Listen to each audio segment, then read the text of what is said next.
Y nos da pie para introducirnos a un tema que es realmente interesante y dábamos cuenta al principio de la trinchera de hoy que íbamos a hablar con alguien serio y que sabe del tema y lo vamos a tomar con absoluta seriedad, pero con absoluta intriga también, porque quien habla de este lado no entiende, pero sí está interesado en saber qué puede pasar y qué pasa.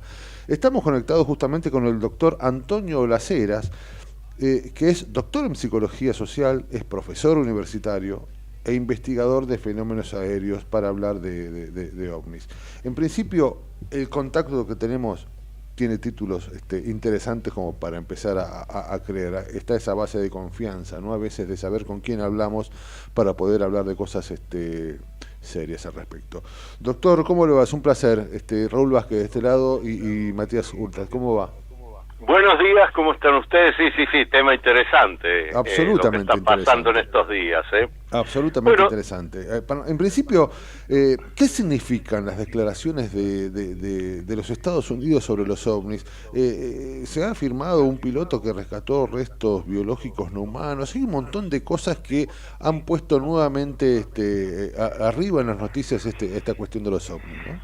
sí, y amerita hacer un análisis más detallado, porque en realidad el gobierno de los Estados Unidos hasta el Ujú. momento ha dicho absolutamente nada, Ajá. nada. Lo que sí viene ocurriendo es que después de terminada la pandemia, una comisión del Congreso de los Estados Unidos, una comisión formada por congresistas de los Estados Unidos, decidieron empezar a entrevistar en el seno del Congreso de Estados Unidos a una serie de personas que por su trabajo científico, Ujú. sus investigaciones, cargos que ocuparon en otra época, tomarles declaración.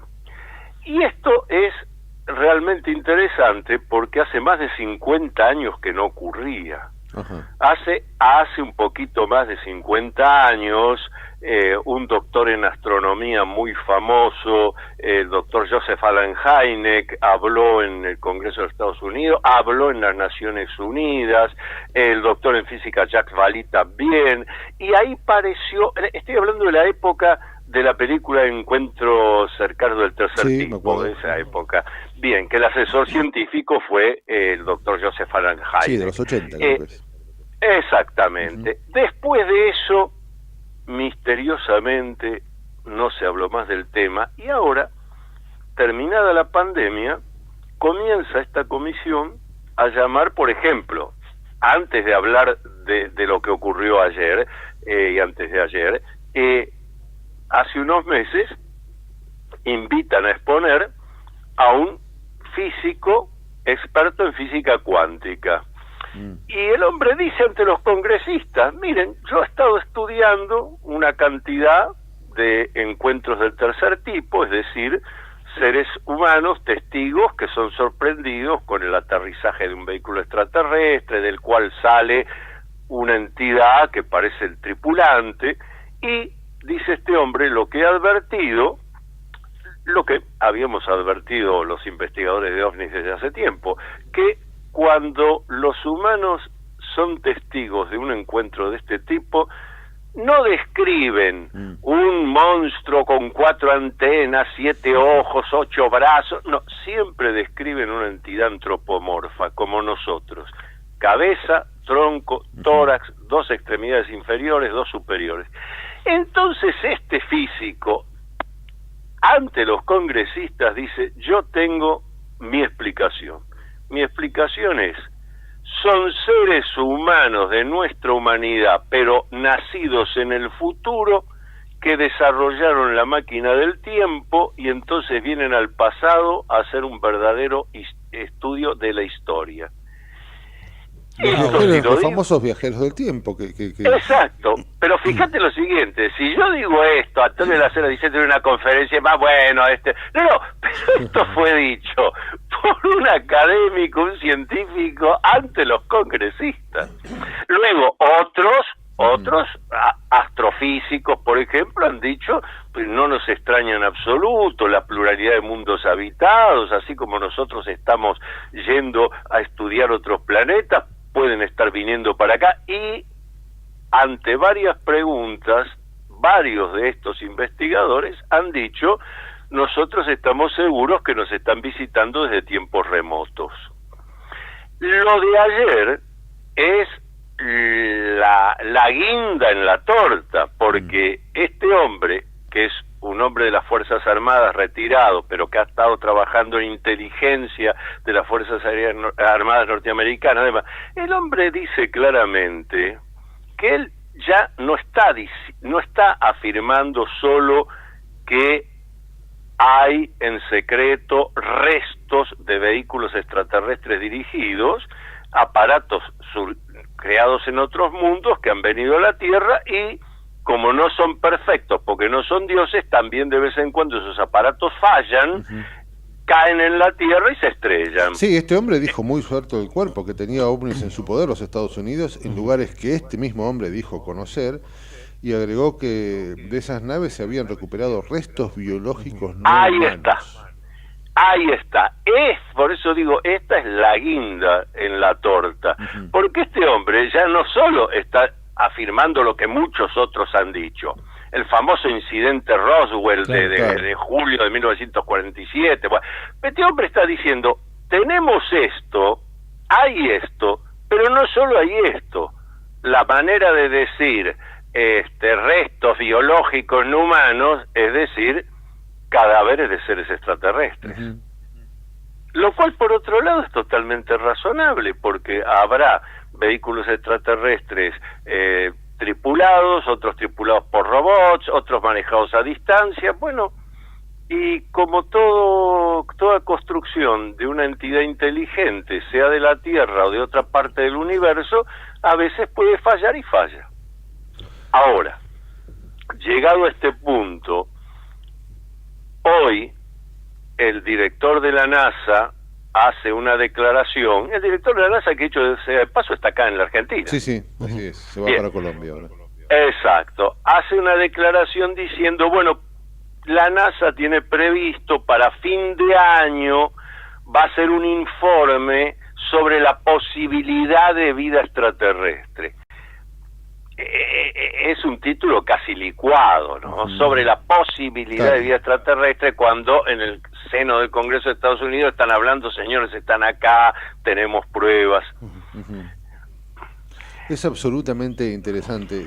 Uno más de una vez metiéndose en YouTube, en esos domingos de lluvia donde nada tiene que hacer, ha visto naves u ovnis que han sido vistas por pilotos militares y comerciales, que parecen realmente desafiar inclusive las capacidades conocidas de ingeniería y de vuelo, ¿no? Bueno, maniobras rápidas, movimientos hacia el espacio, y bueno, hay muchos testigos de esto.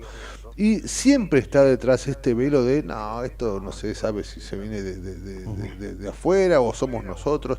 Y vos planteas ahora la virtual posibilidad de que sean seres que vienen del futuro, digamos. Claro, también. A veces se escapa a la posibilidad de comprensión también, ¿no? Mira, es interesante lo que decís.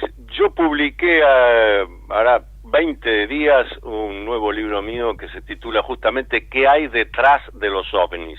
¿Qué hay detrás de los ovnis? ¿Por qué titulé ¿Qué hay detrás de los ovnis? Porque los capítulos están dedicados a todo esto que estamos hablando ahora. Por ejemplo, una cosa que me gusta aclarar siempre: cuando decimos ovni, decimos objeto volador no identificado. Exacto. El ovni no es sinónimo de vehículo extraterrestre dirigido. Exacto. OVNI puede ser un fenómeno meteorológico, puede ser un fenómeno astronómico, puede ser basura espacial, pero el testigo que lo ve no conoce del tema. Hoy mismo pueden hacer un experimento vivencial. Hoy al atardecer, miren hacia el oeste, si está despejado, miren hacia el oeste, van a ver un objeto luminoso, enorme, rutilante, muy llamativo. Nosotros sabemos que es el planeta Venus, claro, que se está viendo en estos días. Ahora, el que no conoce eso, mira o ve entre las nubes: oye, vi un ovni, es verdad, para él es un ovni. Sí, hasta que podemos determinarlo. Claro. Exacto. Ahora, el tema es que unos cuantos ovnis, cuando los identificamos, son lo que los investigadores hemos preferido llamar vehículo extraterrestre dirigido.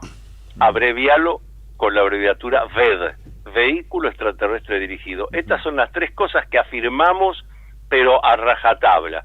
Vehículo porque es un medio de transporte, extraterrestre porque no es de nuestra humanidad, y dirigido porque alguna intencionalidad inteligente lo dirige. Si me decís, ¿serán todos tripulados? Todo puede ser. Pueden venir otros sistemas solares de universos paralelos, todo puede ser, pero vehículo extraterrestre dirigido. Bueno, y tienen las características que vos señalaste recién.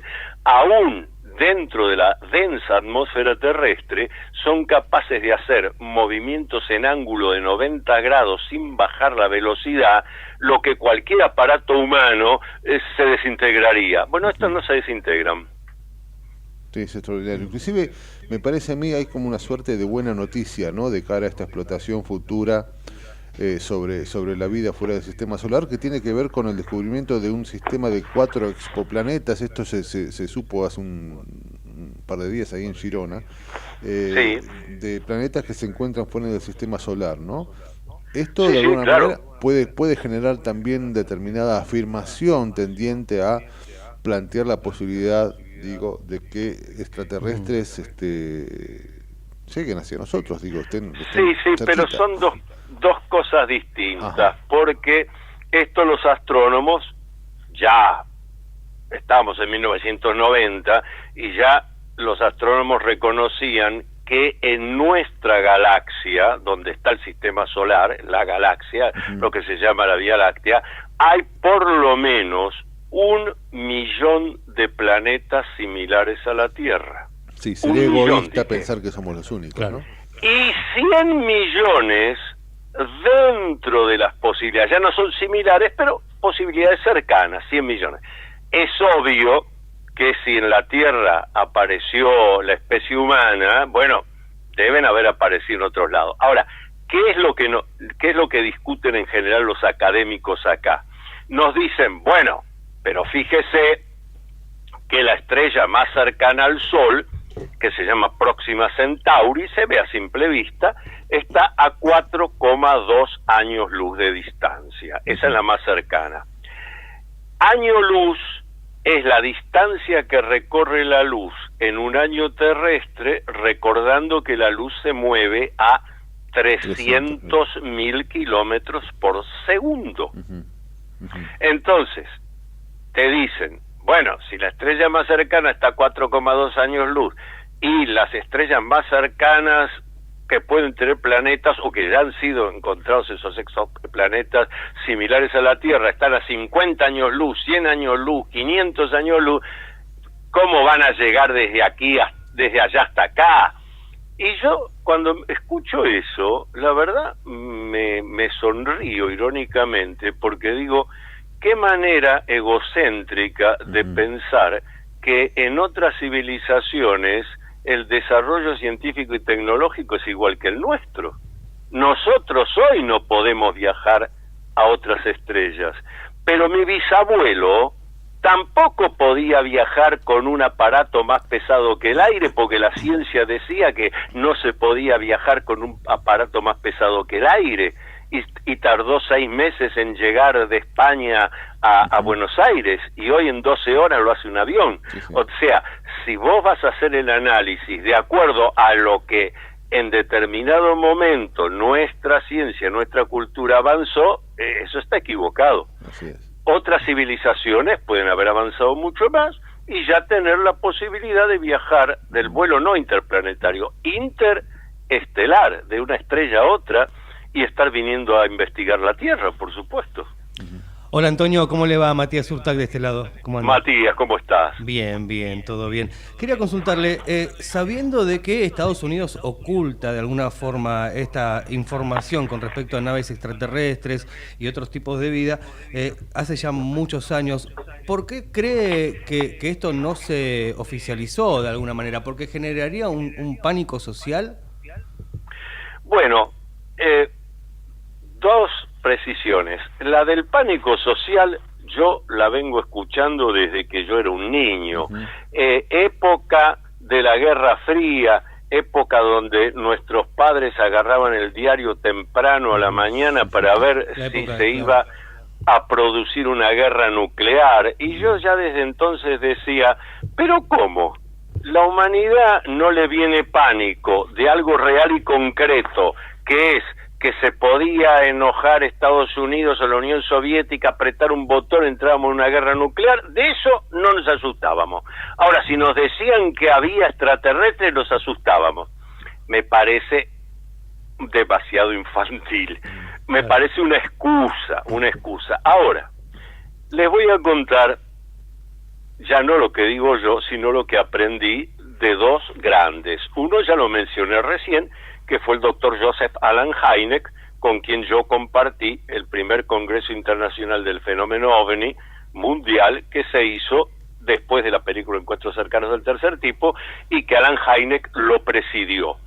En ese momento estaba Jimmy Carter en el poder, entonces tomando café en reuniones íntimas, yo le digo al doctor Hynek, le digo lo que vos acabas de decir recién, le digo, ¿por qué el gobierno de Estados Unidos tiene así oculto? Entonces Hynek me miró con cara de padre que quiere corregir a su hijo, pero de una manera amorosa, y me dice, bueno, se nota las eras que usted de cómo funciona Estados Unidos conoce poco. Entonces, bueno, sí, estoy dispuesto a aprender. Me dice, mire, estoy cansado de escuchar a la gente en las conferencias, en todo lado, que me dicen el gobierno, nada. Me dicen la NASA nada, la NASA es la Administración Nacional de Aeronáutica del Espacio, una gente que tiene un presupuesto y que tiene que cumplir. No, dice, usted no se confunda. Usted no confunda a los gobiernos con los grupos secretos que manejan a los gobiernos. Esto me lo dijo Joseph Allen Hynek. Me detengo ahí y voy a pasar a unos años más tarde. Un domingo maravilloso, a la tarde, que pasé tomando té con un señor llamado Edgar Mitchell. Para el que no lo recuerda, Edgar Mitchell es el sexto hombre en pisar la luna, miembro del Apolo 14. Para esa época ya estaba retirado de la Fuerza Aérea de los Estados Unidos. Él fue muy gentil, se ocupaba también del tema de la parapsicología, teníamos muchos temas para hablar, dialogué con él, grabé todo eso, y le digo a Edgar Mitchell lo que me había dicho Allen Hynek. Le digo, mire, no voy a cometer el error, ya el doctor Hynek me dijo así, así. Me dice, tiene razón, pero fue mucho más concreto. Me dice, mire, tiene razón, pero le voy a explicar. No son los gobiernos, no son los servicios secretos, son las grandes empresas transnacionales, usó ese término, estoy hablando de 10 años atrás, que son las que ganan las licitaciones, los aviones de geometría variable, los supersatélites, esas tenemos que seguir investigando. Transnacionales son las que van a buscar los restos de vehículos extraterrestres, toman declaraciones de los testigos. ¿Sabe por qué? Porque quieren imitar parte de esa tecnología para después patentarla y venderla. Está claro. Y ahí me dijo algo más, que supongo que va a sorprender a la audiencia, como me sorprendió a mí en su momento. Me dice, usted por la edad que tiene, cuando era chico en su casa debía haber radio a válvulas. Sí, le digo, y el televisor que había blanco y negro también a válvulas que se calentaba. Ajá. Sí, claro. Sí, me dice, sí. Dice, y dígame, ¿un día no apareció algún familiar suyo con una radio portátil? Sí, le digo, mi padre, así es. Ajá. Dice, ¿a usted no le llama la atención cómo pasamos de radio a válvulas a todo miniaturizado, transitorizado, sin pasos intermedios? La tecnología no hace eso. ¿Cómo? No hubo otros experimentos, no hubo elementos que fallaron, nada. Pasamos de la radio a válvula a la miniaturización y los transitores de la noche a la mañana. Dice, ¿de dónde cree que Silicon Valley sacó toda esa tecnología? Todo esto me lo estaba diciendo el sexto hombre en pisar la luna, ningún aficionado. Y es verdad. Fíjate que claro, no es como nos pasó con los celulares, que primero teníamos el que no era celular, el teléfono enorme, más chiquitito. No. Bueno, según Edgar Mitchell, los que patentaron todo eso, lo patentaron habiéndolo sacado de restos de vehículos extraterrestres que cayeron en distintas partes del mundo. Muy, pero muy interesante, doctor Antonio Lacera. Sinceramente nos hubiera encantado tener mucho más tiempo para seguir hablando porque es realmente interesante. Seguramente, y esto ya espero no comprometerlo al aire, pero nos gustaría seguir hablando de estas cuestiones más adelante porque no solo hacen a lo que nos pasa, sino hace a lo que no sabemos. Por lo tanto es más que interesante escucharlo. Seguramente uno ha esperado por años en una de esas las declaraciones como las de este hombre en los Estados Unidos. Claro. Y ojalá tengamos la suficiente vida para ver las pruebas, ¿no? Pero digo... Bueno, la tendremos. De todos modos, a la audiencia que le interese todo lo que estamos hablando, van a encontrar mucho más material en mi página web, en antoniolaceras.com. Bien, y contanos, porque hoy presentás un libro también. Hoy a las 4 de la tarde en el Centro Cultural Kirchner, precisamente presento este libro que les decía recién, que es ¿Qué hay detrás de los ovnis? Así que voy a aprovechar para hablar de estas novedades. Excelente. Que ya parte de eso está en los capítulos de ¿Qué hay detrás de los ovnis?, mi nuevo libro. Muy bien, sí. Hecha entonces la invitación para hoy a la tarde en el CCK, ¿no? Exactamente, entrada libre y gratuita, 16 horas. Perfecto, ahí estaremos entonces. Fue un enorme placer. El mejor fin de semana. Un abrazo para todos. Muchísimas gracias y toda la suerte con ese libro. Abrazo enorme.